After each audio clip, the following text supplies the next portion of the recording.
Hi dear friends, আজি আকৌ এটা নতুন ভিডিঅ' লৈ সকলোকে স্বাগতম জনাই আৰম্ভ কৰিবলৈ লৈছোঁ তোমালোকৰ অৰ্থাৎ এইচএছ ফাৰ্ষ্ট ইয়াৰৰ ইংলিছৰ কুৱেশ্যন পেপাৰ 2024 বৰ্ষৰ কুৱেশ্যন পেপাৰ সলিউশন সম্পৰ্কে আলোচনা কৰিবলৈ। আৰু এইখন কুৱেশ্যন পেপাৰ তোমালোকে দেখাই পাইছা 2024 বৰ্ষৰ ফাইনেল এক্সামৰ কুৱেশ্যন পেপাৰ। So এইখিনি তোমালোকে টোটেল মাৰ্কস কুৱেশ্যন দিয়া থাকিব 90 মাৰ্কৰ আৰু 5 মাৰ্ক 27 টাইম দিয়া থাকিব 3 ঘণ্টা। তাৰ পিছতে চোৱা কুৱেশ্যনৰ যি প্যাটাৰ্ন থাকিব সেই প্যাটাৰ্নৰ কুৱেশ্যন নাম্বাৰ এনেকুৱা ধৰণৰ থাকিব। সেকশন 8 চোৱা ৰিডিং স্কিল ৰিডিংত তোমালোকক থাকিব 20 মাৰ্কস, বাকি সেকশন বি থাকিব ৰাইটিংত থাকিব 20 মাৰ্কস। তাৰ পিছত চোৱা সেকশন সি তোমালোকৰ গ্ৰামাৰ আছে, গ্ৰামাৰত থাকিব 10 মাৰ্কস। তাৰ পিছত থাকিব সেকশন ডি টেক্সচুৱেল কোৱেশ্চনছ, যিখিনি বুকছৰ পৰা তোমালোকক কোৱেশ্চন দিয়া হ'ব, সেই কোৱেশ্চনখিনি তোমালোকৰ 40 মাৰ্কসৰ আহিব। টোটেল তোমালোকৰ 90 হৈ গ'ল। এতিয়া আমি কোৱেশ্চনখিনি আমি সলিউশন কৰিম। পেজেছখিনি তোমালোকে জানাই যে কুৱেশ্যন নাম্বাৰ 1ত অৰ্থাৎ সেকশন এ ৰিডিংত তোমালোকৰ কুৱেশ্যন নাম্বাৰ 1ত দিয়া থাকিব পেজেছ। তাৰে আমি পেজেছৰ এনসাৰসমূহ পঢ়িব লাগিব। যেনে ইয়াতে চোৱা read the following passages carefully and answer the questions that follow। যিবিলাক কুৱেশ্যন দিয়া আছে সেইবোৰ এনসাৰ কৰিব লাগিব। প্ৰথমে তোমালোকে পেজেছখিনি পঢ়ি ল'বা। এনেকৈ the old lady was glad to be back at the block of flats where she lived। এনেদৰে তোমালোকে পঢ়িবা। পেজেছ এনেধৰণে মাৰ্ক কৰা দি আছে, মানে পেজেছ এটা পেৰাগ্ৰাফ গ'ল, দুটা 2 নম্বৰটো গ'ল, তাৰপিছত এনেদৰে 3 নম্বৰটো গ'ল, 3টা 4টা দিয়াৰ পিছত তোমালোকৰ কুৱেশ্যন দিয়া থাকিব। প্ৰথম কুৱেশ্যনটো চোৱা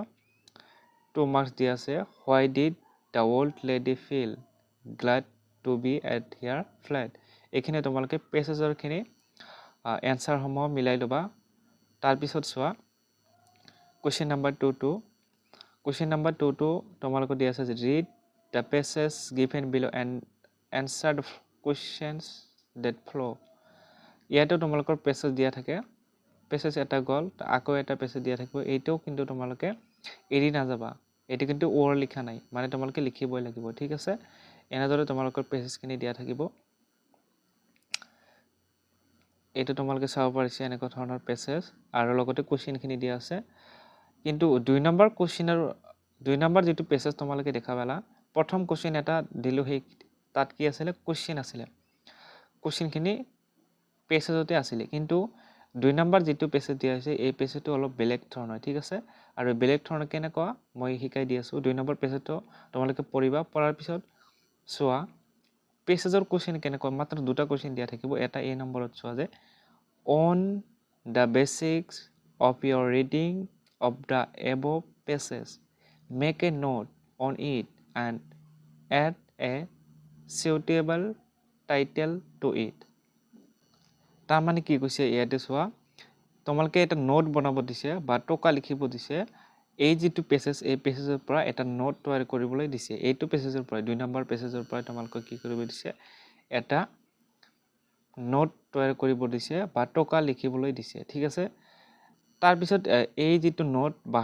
তোমালোকৰ টকা লিখিবা বা নোট লিখিবা, তাতে 5 মাৰ্কস দিয়া থাকিব। এইটো পেজেছৰ পৰা 1 নম্বৰ পেজেছৰ পৰা কিন্তু নহয়, 2 নম্বৰ পেজেছৰ পৰা, মানে ঠিক A নম্বৰ কুৱেশ্যনৰ আগৰটো, ঠিক আছে। আকৌ আৰু এটা এইটো 5 মাৰ্কস আছিলে, আৰু এটা আছে এইটো 3 মাৰ্কসৰ। এইটো কি আছে চোৱা যে B নম্বৰটো, এইটো পেজেছৰে, মানে এটা পেজেছৰ 2টা কুৱেশ্যন মাত্ৰ। চোৱা B নম্বৰটো যে make a summary of the above passages in about 80 words। এটা সামাৰি দিছে তোমালোকৰ, সামাৰি মানে সাৰাংশ লিখিবলৈ দিছে। এইটো তোমালোক 3 মাৰ্কস থাকিব। যিটো পেজে তোমালোকে পঢ়িলা, এটা দিলে টকা বনাবলৈ বা নোট মেকিং কৰিবলৈ, আৰু এটা দিছে কি তোমালোকৰ সাৰাংশ লিখিবলৈ দিছে। যিটো পেজেছ পঢ়ি তুমি কি বুজিলা সেইটো সাৰাংশ লিখিব লাগে, ঠিক আছে। এইখিনি আছিলে 2টা পেজেছ। এইবাৰ চোৱা সেকশন বি তোমালোকৰ 3 নম্বৰ কুৱেশ্যনটো চাবা যে you are arranging a picnic party to Kaziranga next Sunday। Describe your arrangement of the picnic party to your classmates in above 100 words. এইটো 6 মাৰ্ক দি আছে মানে তোমালোকৰ এইটো কেনেদৰে লিখিব লাগে সেইটো মই স্ক্ৰীনত চাবই পাৰিছে এনেদৰে তোমালোকে লিখিব লাগিব ঠিক আছে তাৰপিছতে ওৰ দিয়া আছে ওৰটো চাই ল'বা ইয়াতে 6 মাৰ্কছ বাৰে বাৰে কৈ নাথাকো চাই যাবা 6 মাৰ্ক দিয়া থাকিব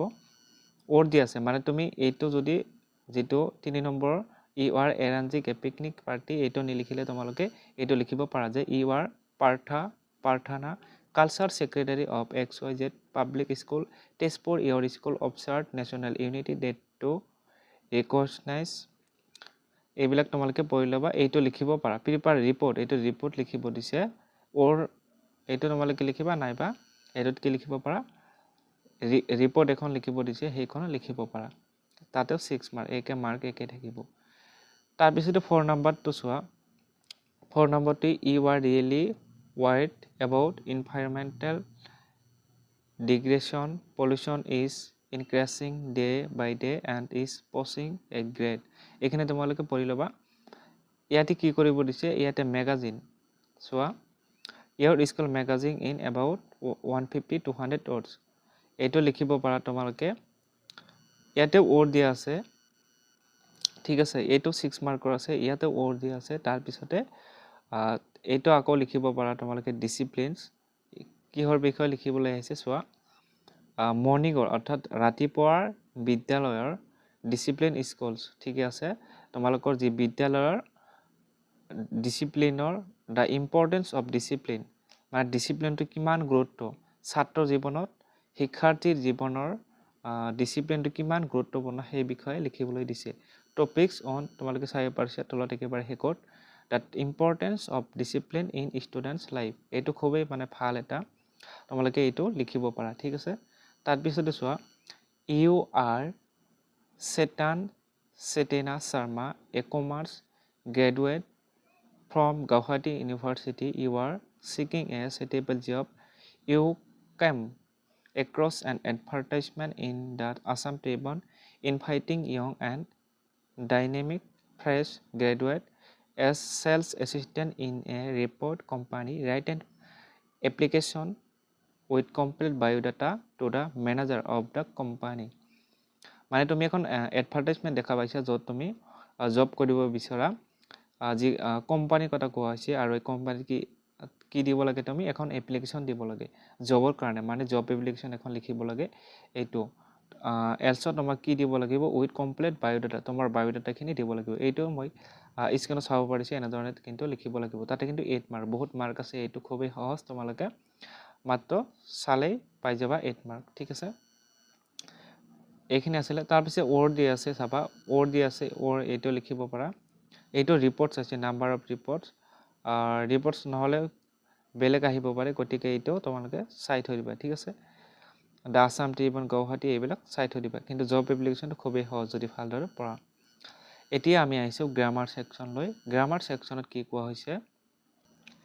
গ্ৰামাৰ সেকশনত সেকশন সি গ্ৰামাৰত তোমালোকে 6 নম্বৰ কোৱেশ্চনটো এই নম্বৰটো চোৱা যে fill in the blanks with suitable determinants any to যিকোনো দুটা কৰিব লাগে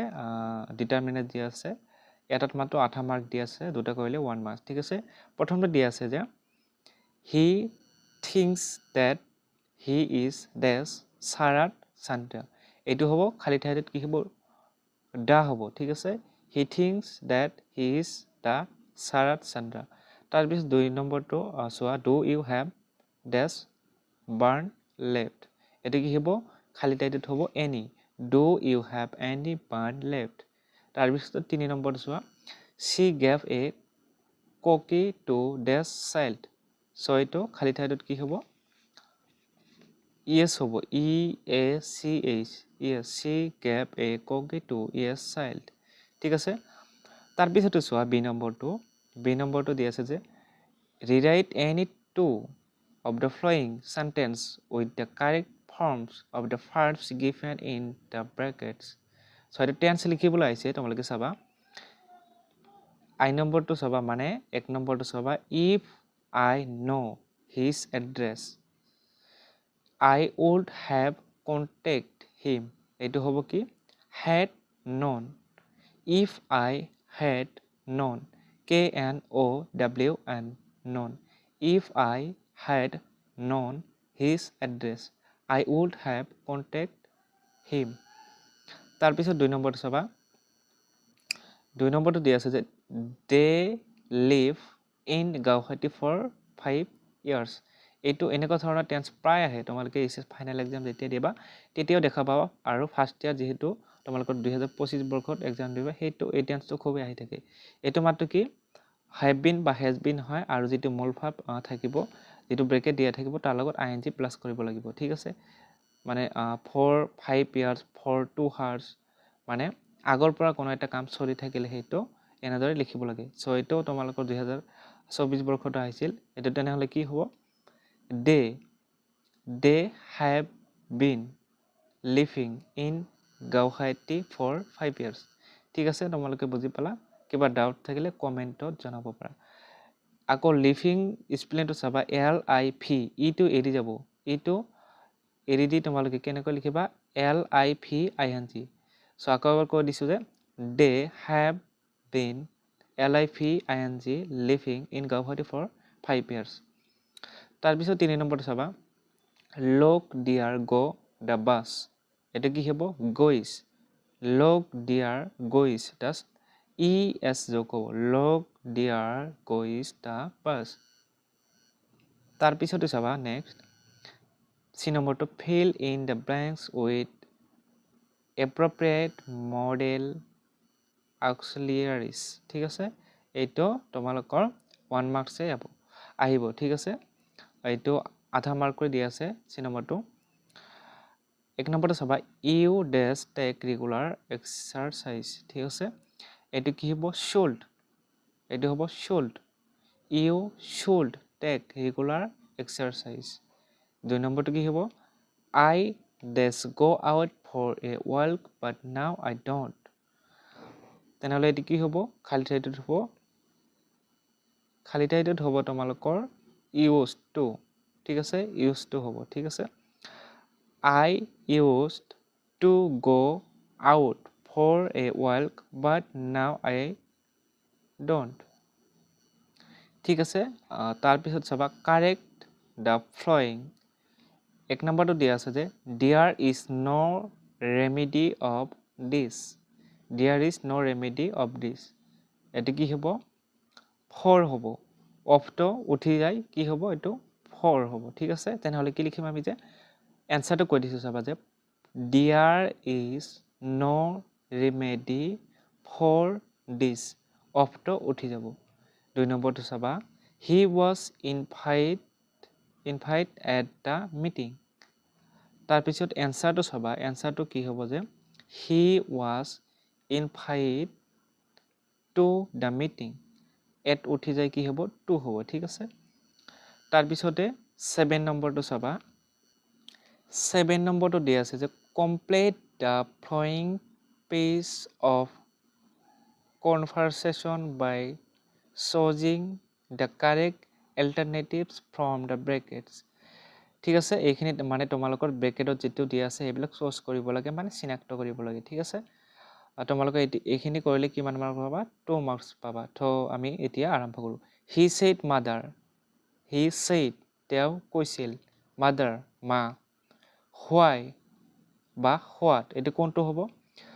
why what don't you use the new violent soul এটো তোমালোকৰ why হ'ব ঠিক আছে what to নহব why হ'ব why don't you use the new violent soul তাৰ পিছত চাবা don't have not you like it এটো কি হ'ব don't হ'ব ঠিক আছে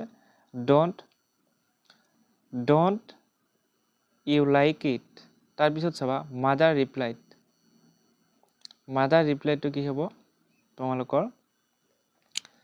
mother replied কৰিছে তেওঁক ৰিপ্লাই দিছে যে many months of my sons have not got anything for use in winter এটো হ'ব many ঠিক আছে must to নহব many of my sons have not got anything for use in winter তাৰ পিছত how why কোনটো হ'ব বাৰু how to হ'ব ঠিক আছে how can I use mine তাৰ পিছত চাবা rearrange the words in the following to form meaningful sentence ঠিক আছে meaningful কৰিব দিছে এইবিলাক তোমালোকে চাই লবা বি নম্বৰটো এটো দিয়া আছে this is buildings এইবিলাক ব্যৱহাৰ কৰি বাক্য লিখিব লাগে সো তোমালোকে এনেদৰে লিখিব পাৰা মই কোৱা ধৰণে এনসাৰটো কৈ দিছো চাবা যে this is one of the buildings that were destroyed in the earthquake তাৰ পিছত বি নম্বৰটো 2 নম্বৰটো his এক এইবিলাক ব্যৱহাৰ কৰি এইটো এনসাৰটো চাবা যে considering his egg he has made much progress ঠিক আছে এইটো হ'ব তাৰ পিছতে 8 নম্বৰটো চাবা যে rewrite the following sentence as direct rewrite the following sentence as direct so এইটো তোমালোকৰ এই নম্বৰটো চাবা you must go there to escape being pained এনসাৰটো কৈ দিছো চাবা যে you must go there so that you can escape being pained এইটো হ'ব এনসাৰটো তাৰ পিছতে বি নম্বৰটো লিখা আছে যে I am glad that you have come change it into compound sentence এইটো এনসাৰটো হ'ব চাবা এনসাৰটো মই কৈ দিছো যে you have come and I am glad ঠিক আছে এইখিনি তাৰ পিছতে তোমালোকে যিখিনি কোৱেশ্চন টেক্সচুৱেল মানে তোমালোকৰ টেক্সচুৱেল বুকছৰ মানে কিতাপৰ পৰা দিয়া কোৱেশ্চনখিনি তোমালোকে চাব পাৰা read any one of the stanzas given below and answer the question that follow father and son এইবিলাক তোমালোকে চাই লবা এনসাৰখিনি কৰাৰ কাৰণে চেষ্টা কৰিবা তাৰ পিছত ওৰ দিয়া আছে তোমালোকে এই নম্বৰটো নকৰিলে বি নম্বৰটো কৰিব পাৰা তাৰ পিছতে চাবা 10 নম্বৰটো answer any three of the following question মানে 2 মাৰ্কস কৰি দিয়া আছে যিকোনো তিনিটা কৰিব লাগে তাতে 6 মাৰ্ক ঠিক আছে এই ফটোগ্ৰাফ ইয়াৰ পৰা আহিছে কোৱেশ্চন তাৰ পিছত এইখিনি কোৱেশ্চন চাবা যিকোনো তিনিটা লিখিব লাগে তাৰ পিছত 11 নম্বৰটো চাবা answer any 5 of the following question এইটো 2 into 5 equal 10 any 5 যিকোনো পাঁচটা লিখিব লাগে 2 মাৰ্কস কৰি তাতে 10 মাৰ্কস দিয়া আছে এইখিনি কোৱেশ্চন চাই লবা তাৰ পিছত আৰু চোৱা 12 নম্বৰটো what appeal does Farrier Eluen make to the scholars of Assam concerning the songs and poem of the state why does he make this appeal এইটো কৰিব পৰা নাইবা আৰু এটা দিছে or এইটো 6 মাৰ্ক আছিল or দিছে give a character sketch of the author's grandmother এইটো চাব পৰা তাৰ পিছতে 13 নম্বৰটো answer any one of the following question এইটো 6 মাৰ্ক আছে এইখিনি চাব পৰা তাৰ পিছতে 14 নম্বৰটো চাবা 14 নম্বৰটো দি আছে answer any two of the following question in brief যিকোনো দুটা কৰিবা দুটাই দি আছে ঠিক আছে এইখিনি তোমালোকে কৰিবা তাৰ পিছত চাবা দুটা নহয় সৰি এটা সাইডে দি আছে এনি দুটা কৰিব লাগে ঠিক আছে এইখিনি last how did Yori help Albert in getting a medical certificate তাৰ পিছতো আছে ডি নম্বৰটো এইটো মানে আমাৰ জেনাৰেলি জানিব লাগে what was Einstein's idea of education এইখিনি আছিল কোৱেশ্চন তোমালোকে আশা কৰিছো ভিডিওটো তোমালোকক সহায় কৰিব গতিকে ইমানতে সামৰিছো ভিডিওটো সকলোকে ধন্যবাদ জনাইছো